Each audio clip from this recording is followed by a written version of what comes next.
Well, thank you all. Thank you, Don. I really appreciate your generous and very, very supportive words. And I want to say what an honor and a privilege it is for me to be here today to speak to you, because you folks walk your talk. And I so admire and appreciate that. Anybody in this day and age who carves out a chunk of their lives to be of service, to my way of thinking, deserves recognition. It's all too seldom that we run across it in the outer world, and so I really feel privileged to be among you today. So thank you for having me here. With only a few minutes to address you, I really want to laser my remarks today. So forgive me if I'm not going to talk about going to the Academy Awards for Hoop Dreams or a lot of those things. There's really, really pressing issues that I want to address, and they have to do, as Donna mentioned, with the film that I'm working on now. So I'm going to start with some very pointed questions to all of you. And please don't raise your hands, but I invite you to answer the question for yourself internally. So, I'm wondering how many of you do not see friends and family nearly enough for you? And how many of you struggle with an increasing sense of meaninglessness in your life? Asking yourself, what has my life been about? Have I really fulfilled what I'm here on this planet to do? Have I met my own objectives for this lifetime? And how many of you face increasing physical challenges? How many of you have fear of aging? And how many of you struggle with a sense of increasing isolation? If you feel any of those things, I want you to know that you're not alone. It happens across society. In fact, it's very, very common these days. And I, too, feel each of those. But the social realities that I'm alluding to with those questions, I want to take a moment to address those. One of the big problems that I see when I look out across the social landscape is that the generational links through time have been broken. We no longer have meaningful structured interaction between our elders and our youngers in particular, but across all three of the broadest sort of generational groups. Our eldest people are ghettoized in senior homes or in gated communities. They're often segregated off in workplaces and in social events.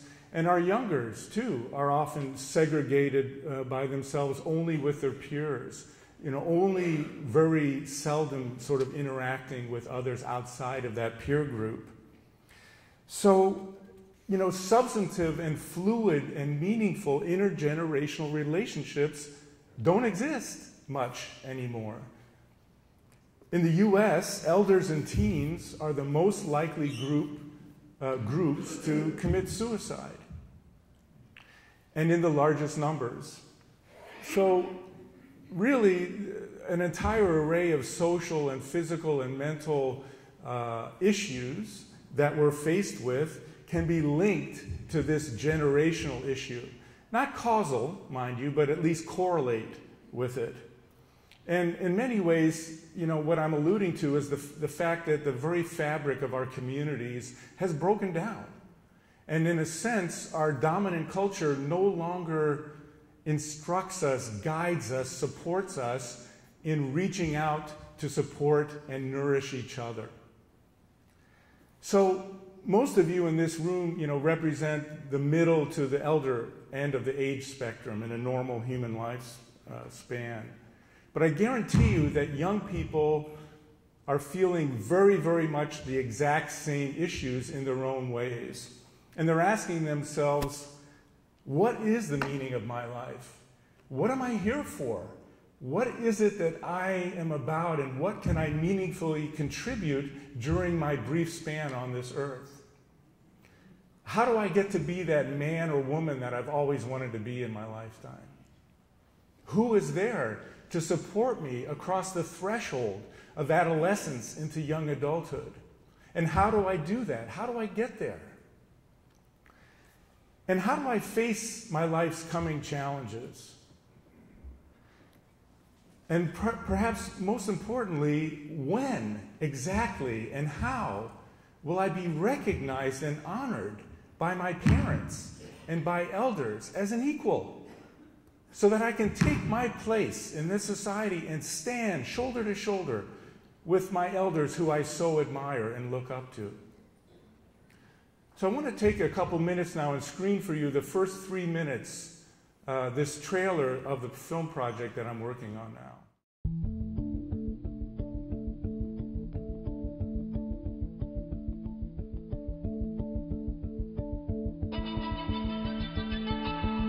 A 15-year-old. A 14-year-old. A 14-year-old and an 18-year-old relish the destruction. Teen and preteen drug and alcohol abuse. Teenage bullying is an epidemic. A small group of young punks. Self-inducing abortions. Teenagers rampaged. Series of murders and shootings. It was mayhem. Boys putting their own lives at risk. 15-year-old. A 15-year-old. This teenager. Gangs of young people. A plethora of young punks. Teens in crisis. Seems like a war zone.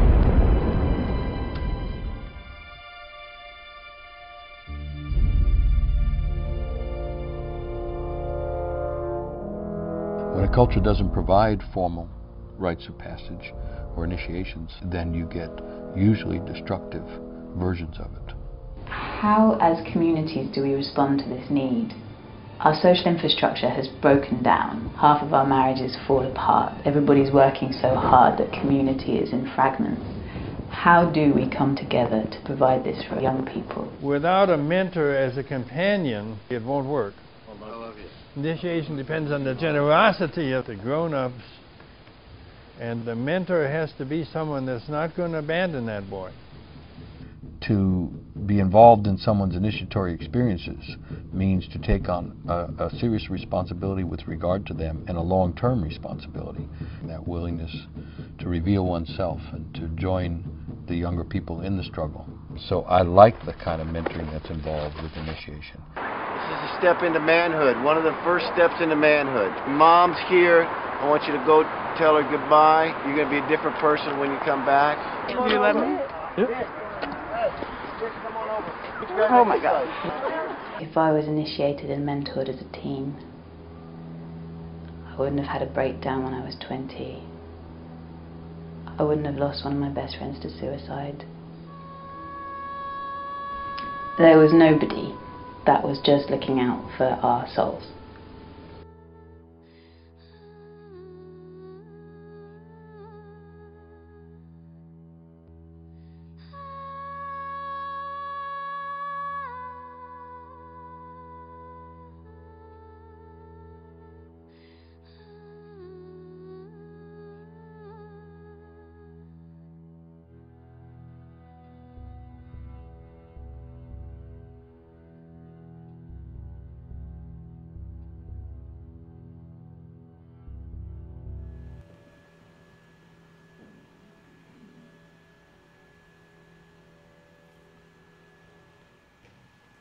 So for me, this journey began when I was 9, and my dad died very suddenly of a heart attack. And I was on my way to the funeral when my uncle, his younger brother, put his hand on my shoulder and he said, "Well, Freddie, you're the man of the house now." And, you know, that planted a lifelong seed in me of, well, how do I do that? How do I get to be that man that I've always wanted to be and I need to be for my family? And I desperately needed initiation and mentorship, and I didn't get it. In fact, I didn't really get it until I was about 40. And just by coincidence, it was about 40 when we finished the film Hoop Dreams. And Hoop Dreams left me with one big overriding question, and that was, who is there in adult society who is looking out for young people's development for their own good, for their own sake?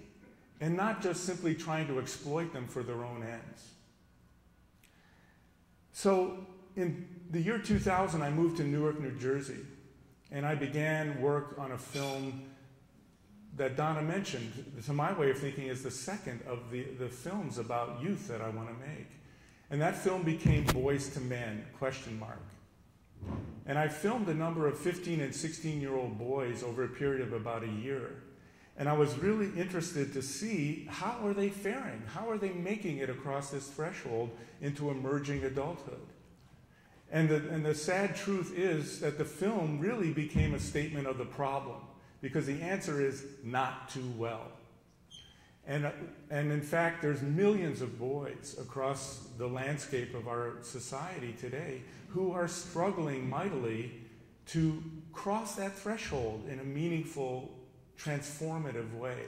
And these are good boys, smart boys, caring boys. So in the middle of making that film, I thought, okay, well, this ain't going to do it. I've got to make a film about solutions. And so that's what led me to this subject matter. And again, the working title of this film that I'm making now is called Rites of Passage, Mentoring the Future. So the first thing that I did in developing this film was I realized I've got to tell a bigger story. It can't just be about boys struggling to become men. It has to be about all of our young people. So girls, of course, struggle in their own ways to become the women that they want to be. I also knew that I had to make the story bigger, because we throw this term rites of passage around a lot in society, but we really don't have a kind of a common ground for understanding what the heck we're talking about. And I wanted to distinguish what are healthy and pro-social and community-based rites of passage from ones that are antisocial, from ones that are negative and not helpful, and also from ones that are neutral. The negative, unhelpful ones you all know about. We're talking about fraternity hazing, we're talking about bullying, we're talking about gangbanging, and many, driving a car 100 miles an hour down a city street after drinking a six-pack. So those are some of the negative ones. And then, of course, there's the neutral ones that include getting to vote for the first time, or getting your driver's license, having that first drink, or that first sexual experience. We call all of these things rites of passage. But in fact, they're not, because they're not positive, transformational experiences for young people that integrate them in community rather than tear them apart from it. So a few years ago, it was about 4 or 5 years ago, the board for my company, they challenged me. They said, look, Frederick, you want to make this film? Great, that's fine. But we've got to do something more. We need you to help launch a social movement so that we can begin to think about how we're going to initiate and mentor all of our teens. So I took that very seriously, and 2 years ago, about 3 blocks away from here, in fact, I brought 27 of the best youth rites of passage organizations together for the very first time for a weekend conference. I called it the Youth Rites of Passage Summit.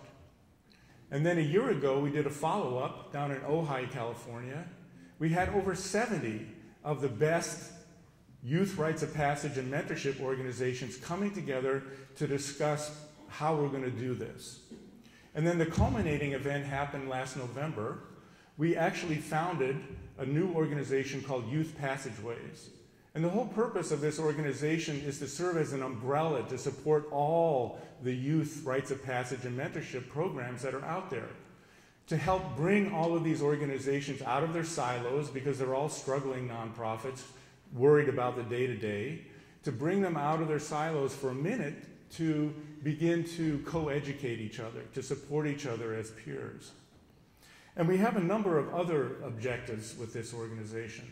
We want to build a website that is going to be initially domestic, but eventually international, a searchable database so that every parent in America can do something as simple as type in a zip code, and they'll get a printed list of all of the youth rites of passage and mentorship organizations in their area, even broken down by modality. So if you want something that's religiously based, a Christian one, we've got them. There's wonderful ones out there. a Reform rabbi who's doing Reform bar and bat mitzvah work, really transformational work, we've got them. A non-denominational weekend workshop, we've got it. A wilderness experience where a young person goes on a vision quest, many, many wonderful ones out there. We also want to begin to compile all of the research and data that's starting to come out now about how essential it is for a young person's character development, that they have some substantive formative experience in this age in order to help them determine who it is they're going to come to be. So we're going to put all of that data and research on the site. And we're also going to be a kind of a low-level lobbying organization. From everyone from parents and families up to the president. We want to try to reach as many different thought leaders as we can in society about this essential practice, which, by the way, used to be very common on the planet until about 200 years ago. But it's only in the last 200 years that this is largely broken down. So we now have about 100 organizations and individuals all understanding how the film's going to help them, and they in turn are supporting the making of the film. So my company, Warrior Films, great name, is a nonprofit company, as you just saw. I hate that term nonprofit. I prefer the term social profit. We create lots of profit. We transform lots of people in very positive and dramatic ways. It's just not easily measurable by dollars and cents. My company mission is, through filmmaking and teaching, Warrior Films bears witness to social realities, inspiring citizens worldwide to create needed social change. So we've started production on this film. And by the way, I want to say too that it's a film that I feel absolutely I was born to make. And I can say that because I've been through my own rites of passage, and I've had a lot of mentoring myself. And that's one of the byproducts, one of the essential byproducts of a proper rite of passage, is that you have a deep knowing that, yes, I'm doing what I'm here to do on this planet. Thank goodness. I don't have to flail and wonder anymore. So I really feel like, probably even more than Hoop Dreams, any other film that I've made, this is the film that I was actually put on the planet to make. So we've done a lot of work already. We've designed a beautiful logo. We've had world-class animators down in Los Angeles working on animation. We have about 7 minutes of this story that has to be told by them. We're stockpiling interviews from world leaders in rites of passage and mentorship work. And we're already filming 2 year-in-the-life stories of teens, because it's essential that the proof be in the pudding, right? That we have to see these young people be transformed before our eyes. So one of those youngsters is a young man, 18 years old, a Latino from East Oakland, who I've been filming now for about 3 months. And there's going to be many more. We're already enrolling outreach partners on many fronts. We want to give the film away when it's finished, along with a curriculum, along with supportive facilitators, to all of the mainstream youth development organizations. So I've already started building partnerships with YMCAs, Boys and Girls Clubs, Big Brothers, Big Sisters, Outward Bound. They're all doing in their own way some aspect of this work. So they're absolutely logical partners. And we want to give them these paid facilitators so that when the lights come on at certain screenings, then the invitation goes out to the audience. Please don't leave. Roll up your sleeves. Now we're going to talk about what we're going to do for our young people in our community. And sometimes it's just directing them to the services that are already there. Sometimes it's actually co-creating an original, culturally based, geographically specific rite of passage for these young people. So we're doing all of this stuff. We're also partnering, of course, with community organizations. That's partly why I love Rotary so much. You guys are already doing a lot of this work. ROP and mentoring organizations, of course, thought leaders and celebrities. So if you want to be in any way a partner with us in this very grand outreach campaign. I invite you to speak to me afterwards, or you can find me easily online at warriorfilms.org. So what does all of this mean, or could it mean for Oakland? Well, imagine all Oakland teens have a deep sense of purpose to their life, and that they're connected to their deepest passions and gifts. And imagine all Oakland teens are brought to know their physical, mental, spiritual, and emotional limits so that they don't have to seek them out through unconscious trials. Imagine all Oakland teens know the rights and responsibilities of adulthood and feel welcome and accepted by their adult peers as co-equals.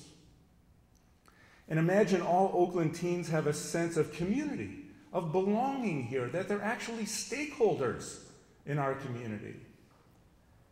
And imagine all Oakland parents know when it's time to cut that second umbilical cord, the symbolic umbilical cord, and let their young people go forth on their own, to stand on their own 2 feet, to be all that they can be on their own, and that they're culturally and institutionally supported in knowing that time. And lastly, and perhaps most importantly, imagine no more Oakland teens growing up to only become teenagers in 30, 40, 50, 60, 70-year-old bodies who are inhabiting our offices in corporations and in institutions and in government. What I call suspended adolescence. And look around. We've got lots of them across the culture. Suspended adolescents who are living out their teenage appetites and teenage fears in adult bodies. And initiation and mentorship would put a quick stop to that. So you're Rotary. You're already doing a lot of this stuff on many fronts. You are already one of the nation's oldest and most effective models for community service. So all I want to do is offer you a quick reframe on the great work you're already doing. You're already doing community service, so simply doing it with a rites of passage and community resilience framework could help you to clarify and discriminate among diverse objectives and actually unify some other objectives. Your very own Enterprise Institute is already practically a rites of passage program. But just conceptualizing it in that way could make it even more impactful and meaningful for the young people going through. And your mentoring practices are already models. So just simply rethinking in terms of rites of passage and community resilience can help us to restore some of these generational links through time. Let me just share the last trailer with you that I have. It's 80 seconds. There's so much struggle that our kids are going through.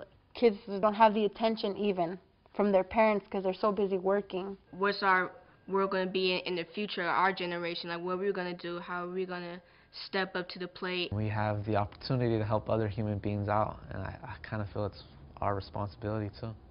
So I need to be more giving, and I'll need to be disciplined to know what should be going on. Sometimes I feel like I need there to be an adult for me to be able to talk about it, you know, about sex and drugs, and I fear it because I don't know about it. Don't be afraid to take risks. It all starts with one person, really. One person can change the world. If you respect me, I will hear you. If you listen to me, I will feel understood. If you understand me, I will feel appreciated. If you appreciate me, I will know your support. If you support me, as I try new things, I will become responsible. When I am responsible, I will grow to be independent. In my independence, I will respect you and love you all of my life. So that's the fruit of this work that's on offer. They'll respect us and love us all of their lives. Thank you so much for your kind attention.